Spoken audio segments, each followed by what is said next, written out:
इमाम अब्दुल्ला याफ़ई रहमतुल्लाह अलैह फरमाते हैं कि सारा बगदाद हज़रत बिशर याफ़ी से मोहब्बत करता था, और सिर्फ इंसान नहीं, जानवर भी उनकी कदर करते थे।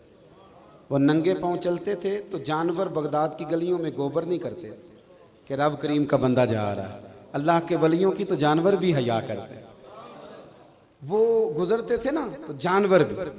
बगदाद का एक ताजर था, जब अल्लाह ताला किसी को माल देता है ना तो वो बंदा सियाना भी जरा ज्यादा हो जाता है दूसरों से। उसकी सारा दिन ना मशवरे देने में उसका वक्त गुजरता है। उलमा को भी मशवरे देता है। वो कहता है इस मौजू तो जुमा पढ़ाया करो, इसलिए कि आजकल इस मौजू की जरूरत है। चूंकि 50,000 जो देता है मस्जिद में साल के बाद, तो मैं कहता हूँ अक्सर कि तेरे पास पैसे ना होते तो फिर मैं पूछता तुझसे मशवरा कौन लेता है। अपनी हैसियत का तयन करो, किस चक्कर में पड़ गए हो। सारा दिन मशवरे देते गुजर जाती। अल्लाह ने अपने फजल से नवाज दिया, बस करो, सबसे तू सियाना। हजरत सालिम बिन अब्दुल्ला रदी अल्लाह तआला अन्हु के पास पैसे आए तो हजरत उस्मान गनी ने उन्हें कहा कि मुबारक हो, अल्लाह ने मालदार कर दिया। तो फरमाने लगे यार छोड़ो, पहले लोग मेरी ज़ात की इज्जत करते थे, अब मेरी जेब की करने लग गए। उतने ही ठीक थे जितने ज़ात की इज्जत करते। मुझे पता तो था कि मेरे कमाल की वजह से। तो ये बंदे के पास पैसे आते हैं ना तो नाराज ना होना आप लोग। मैंने देखा है ये सवेरे सवेरे गरीब औरतें आके बैठती हैं रमज़ान में ज़कात लेने वाली, अंदर से खबर आती है कि सेठ साहब टूथपेस्ट कर रहे हैं, फिर खबर आती है कि अखबार पढ़ रहे हैं। थोड़ी देर के बाद पता चलता है कि ब्रेड ठंडा आ गया था तो अब वो गर्म लेने गया है मुलाजिम। और फिर वो बाहर निकलते हैं तो फिर वो कहते हैं कि तुम लोग सवेरे ही आ जाते हो, सोने भी नहीं देते। वारस शाह मान करी ना वारसा दा, रब बेवारसा करके मार दई। अल्लाह की बेनियाजी से डरें। अगर अल्लाह ने देने वाला बना दिया है तो लोगों को टटोलते फिरते हो। इमाम शाफई से आके एक शख्स ने कहा था जी मुझे तो कोई जरूरतमंद हकदार मिलता ही नहीं, मैं दूं किसको। तो इमाम साहब कहने लगे पहले तू बता, जो अल्लाह ने तुझे दिया तो उसका हकदार था, तेरा हक बनता था जो रब ने दे दिया। कहने लगा जी नहीं। तो फरमाने लगे तू फिर क्यों लोगों को चेक करता फिरता है। अगर रब ने फजल से दे दिया है तो तू भी देख, अगर कोई जरूरतमंद है तो ज्यादा टटोला ना कर। बहरहाल बात लंबी ना हो जाए, मजमून पे रहना चाहता हूँ। हजरत बिशर हाफी का सारा शहर कदर करता, प्यार करता। वो बगदाद का एक ताजर कहता जी मुझे नहीं बाबा अच्छा लगता। भाई आपको क्यों नहीं अच्छा लगता? तवज्जो है मेरी बात पर? आप लोग ज्यादा थके हुए तो नहीं? कुछ दोस्त ना मुझे घूरते हैं थोड़ा थोड़ा, पता नहीं, मैं चूंकि कमज़ोर आदमी हूँ तो मुझे एहसास होता है कि यहाँ तो देर से बैठे हुए या कोई ऐसी बात है जिसकी वजह से मुझसे नाराज़ हैं। आप बिल्कुल फिक्र नहीं करें, मैं जल्दी चला जाऊँगा इंशाल्लाह। और तकरीर भी मैं लंबी नहीं करता, मैं करता ही थोड़ी हूँ। मैं तो जुमे में घंटा नहीं करता, मैं तो मुख्तसर बात करने का कायल हूँ। तो थोड़ी आप परेशान ना हो, और कोई ऐसी बात भी नहीं करूँगा जिससे आप महसूस करें कि कोई मामला ख़राब हो रहा है। अल्लाह ताला आपको बेहतरीन सिला अता फरमाए। वो बगदाद का एक ताजर कहता मुझे नहीं जी बाबा अच्छा लगता। कुछ लोग हैं ना स्टाइल जरा हट के, यानी सबसे अलग बात करनी है, अलहदा बोली बोलनी, मुझे नहीं। भी तुम्हें क्यों नहीं अच्छे लगते? कहने लगा जी ये जुमे वाले दिन ना जुमे के फर्ज पढ़ के चले जाते हैं, बाकी नमाज नहीं पढ़ते मस्जिद में। मस्जिद में कौन सी नमाज पढ़नी जरूरी है जी? तो बाकी जिसका जहां दिल करे वहां आप पाबंदी लगा सकते हैं। मेरे एक मदरसे का तालिब इल्म था तो कुछ लोग मेरे पास आए, कहने लगे पीर साहब बच्चा दे दे नमाज पढ़ाने के लिए। दे दिया, फिर शिकायत आ गई। कहने लगे असर की पहली 4 सुन्नतें नहीं पढ़ता और इशा की पहली 4 सुन्नतें नहीं पढ़ता। मैंने कहा वापस कर दो। कहने लगे जी आप तो नाराज हो गए। मैंने कहा यार जिस चीज़ की पाबंदी अल्लाह रसूल नहीं लगाते तुम क्यों लगाते हो? रब रसूल अगर वो सुन्नतें ज़रूरी होती तो फ़र्ज कर दी जाती। तो जिसकी अल्लाह रसूल पाबंदी नहीं लगा रहे, हमारा अजीब मिजाज है ना, उसकी हम पाबंदी लगाते, कितनी गलत बात। और मैं चाहे चौथी रकत में शामिल हूँ, इमाम साहब पर पाबंदी है कि ना वो बच्चा देखें ना बीमार देखें, वो अजान से पहले मस्जिद आए और जब तक आखिरी सेठ बाहर ना निकले वो बाहर ना जाएं। ऐसे तो ना करो यार, कम से कम ख्याल करें थोड़ा सा। हर शख्स की जरूरियात है जिस तरह मेरी और आपकी है। वो कहते थे ये फजर पढ़ के ना फर्ज जुमे वाले दिन चले जाते थे, बाकी नमाज नहीं, मुझे अच्छा नहीं लगता। एक दिन एक बंदे ने समझाया उस ताजर को कि यार तू इस इतनी सी बात पर एक बुजुर्ग पर तनकीद करता है।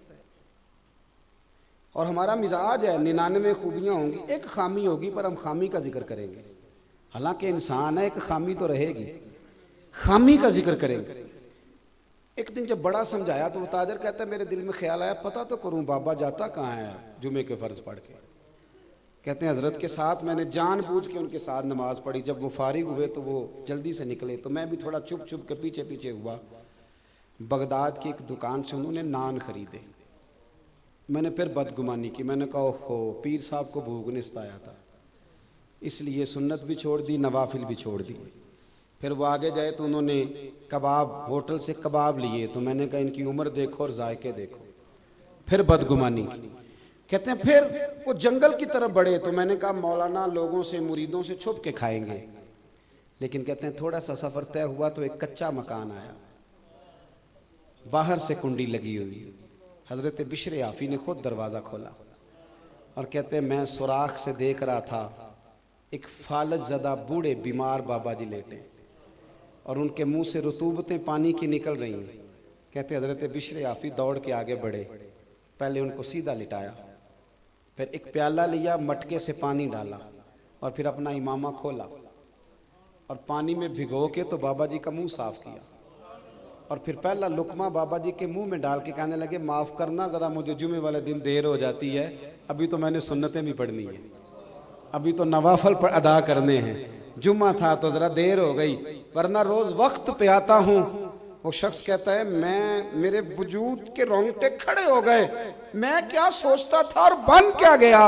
और फरमाते हैं फिर वो बीमार बुजुर्ग वो बोले और कहने लगे बिशर आफी मेरे तो अपने भी मुझे छोड़ गए और 14 साल हो गए हैं तो मेरी 2 वक्त की रोटी लेके आता है, मैं पता नहीं जिंदा लाश कब तक बना रहूंगा, तू कब तक आएगा। खुदा के बंदे तो हैं हजारों और बनू में फिरते हैं मारे मारे, मैं उसका बंदा बनूंगा जिसको खुदा के बंदों से प्यार होगा। कहा 14 साल से आ रहे हो, कब तक आओगे। जनाब बिशर आफी ने अपने हाथों से बाबा जी के आंसू पूछे और फिर फरमाने लगे आज के बाद ये लफ्ज़ ना अदा करना, ये जो सारा शहर मेरी इज्जत करता है और जानवर भी कदर करते हैं तो ये मेरे चिल्ले और वजीफ़ों की वजह से नहीं है, मैं आप जैसे लोगों की खिदमत करता रहता हूँ तो रब ने मखलूक के दिलों में मेरी मोहब्बत पैदा फरमा दी, मोहब्बत पैदा कर दी। वो कहते हैं खाना खिला के हज़रत बिशर आफी बाहर निकले तो मैं कदमों में बैठ गया, मैंने कहा मुरीद कर ले। कहने लगे एक शर्त है, तवज्जो है मेरी बात पर, यहाँ करामत होती भी नहीं तो लोग फेसबुक पे दे देते हैं कंपनी की मशहूरी के लिए। क्या तमाशा है, जो बातें छुपाने की थी वो बता रहे हो, ये क्या बिगाड़ दिया तसव्वुफ का रंग जेड़े महरम राज हकीकत दे वो ते राज़े हकीकत खोल दे ही नहीं। ये जिन्ना वेखिया नहीं हो करन गल्लां, जिन्ना वेख लिया वो ते बोल दे ही नहीं, वो तो बात ही नहीं करते। वो तो हजरत बिशर आफी फरमाने लगे एक शर्त है अगर तूने मेरा मुरीद होना है। कहा वो क्या। फरमाने लगे ये जो तूने देखा है ना मेरी जिंदगी में किसी से बात ना करना, ये मेरी शर्त है। फिर फरमाने लगे यही तो चंद नेकियां जिनके सबब अल्लाह क़यामत पे रहम फरमाएगा, ये भी लोगों के सामने ले आऊं। वो शख्स कहता है जिसे मैं समझा करता था ना कि ये उनका गुनाह है, वो उनकी सबसे बड़ी नेकी निकल आई। बहुत सारी जगहों पे हम समझ कुछ रहे होते हैं और निकलता सोच साफ करें, अच्छी करें, जो जिस मकाम पे है उसे वहां वकार देना सीखे, इज्जत देना सीखे। दूसरी इस्लाह मुआशरा के लिए मेरे जहन में जो बात है वो ये है कि जिंदगी में ना खुददारी पैदा करें। खुददारी, ये जो आज मिजाज बन गया ना दूसरों के माल पर नजर और किसी का हाथ थाम के रातों रात बड़ा होने की कोशिश, इससे बाहर आ गए।